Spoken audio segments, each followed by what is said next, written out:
मैं हूं रजनी सिंह और आप देख रहे हैं नेटवर्क न्यूज। जब भी समुद्र में जहाज उतरता है तो जब तक वो अपने डेस्टिनेशन तक ना पहुंच जाए कोई नहीं जानता कि उसके साथ क्या होगा। बहुत बार ये जहाज कभी अपने डेस्टिनेशन तक पहुंच ही नहीं पाते हैं। हालांकि इसके कई कारण हो सकते हैं, जिसमें आंधी तूफान में फंसना या फिर रास्तों का भटकना तो काफी आम है।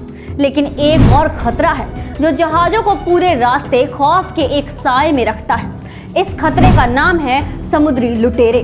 समुद्री लुटेरों की कहानियां आपने कई बार सुनी होगी, लेकिन आज हम आपको एक ऐसे लुटेरे के बारे में बताने जा रहे हैं जिसने तब के भारत के सबसे ताकतवर सम्राट औरंगजेब को भी लूट लिया था। लेकिन औरंगजेब लाखों का सोना खोने के बाद भी केवल हाथ मलता रह गया।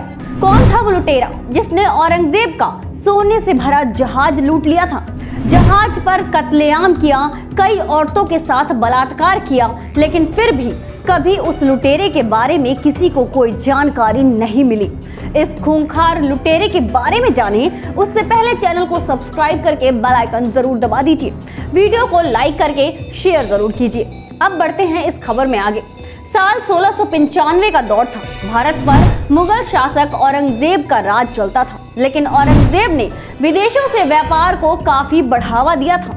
इसी बीच औरंगजेब का व्यापारिक जहाज गंज सवाई 62 तोपों और गोला बारूद के साथ साथ करीब 11 अरब रुपए का सोना लेकर जहाज यमन से सूरत के लिए करीब 400 रक्षक दल और 600 यात्री लेकर चला था। लेकिन 7 सितंबर 1695 के दिन समुद्री लुटेरे कैप्टन हेनरी इवरी ने अपने जहाज फैंसी से गंज ए सवाई पर हमला कर दिया। इस वक्त ये अरब सागर में था। जहाज पर मौजूद सेनापति इब्राहिम ने हेनरी के हमले से घबराकर गुलाम औरतों के बीच जाकर छिपना आसान समझा। इसका नतीजा ये हुआ कि सेना 2 घंटे में ही धाराशायी हो गई। हेनरी के लुटेरे औरतों के साथ बलात्कार करने लगे थे, जिसके कारण महिलाएं समुद्र में कूदने लगी थी। इस हमले के बाद हेनरी बहामास के पास जहाज समेत बचकर निकलने में सफल हो गया। उसके बाद औरंगजेब की सेना की लाख कोशिशों के बाद भी लूटे हुए सोने का कुछ कभी पता ही नहीं चल पाया। हेनरी को पकड़ने के लिए डाला गया था ब्रिटेन के राजा पर दबाव। औरंगजेब को इस लूट से काफी नुकसान हुआ और उसने तब के तत्कालीन ब्रिटिश राजा विलियम तृतीय पर दबाव बनाया कि वो किसी भी कीमत पर हेनरी को पकड़े। विलियम तृतीय ने तुरंत हेनरी को जिंदा या मुर्दा पकड़ने का ऐलान कर दिया। यहाँ तक कि एक अच्छी खासी मोटी रकम भी इनाम के तौर पर घोषित की गई। कहा जाता है कि विलियम तृतीय ने औरंगजेब की बात इसलिए भी मान ली थी क्योंकि उस दौर में ईस्ट इंडिया कंपनी भारत में अपनी जड़ें जमा रही थी। अब जानते हैं कि कहाँ मिला हेनरी का सुराग। हेनरी के बारे में कहा जाता है कि औरंगजेब के जहाज को लूटने के बाद उसके पास इतना पैसा था कि वो और उसके साथी आराम से पूरी जिंदगी गुजार सकते थे, जिसके बाद वो आयरलैंड चला गया। लेकिन 2014 में हेनरी को लेकर बड़ा खुलासा हुआ।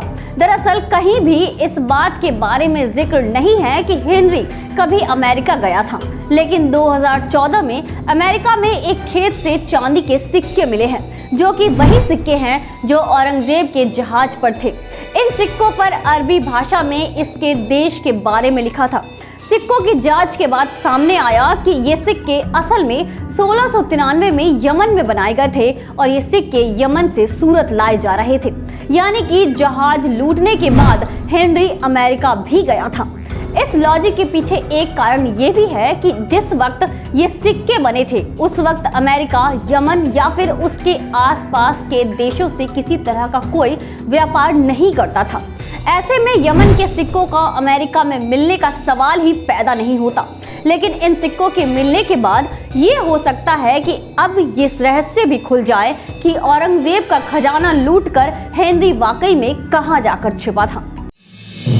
आप देख रहे हैं नेटवर्क न्यूज, साहस सच कहने का।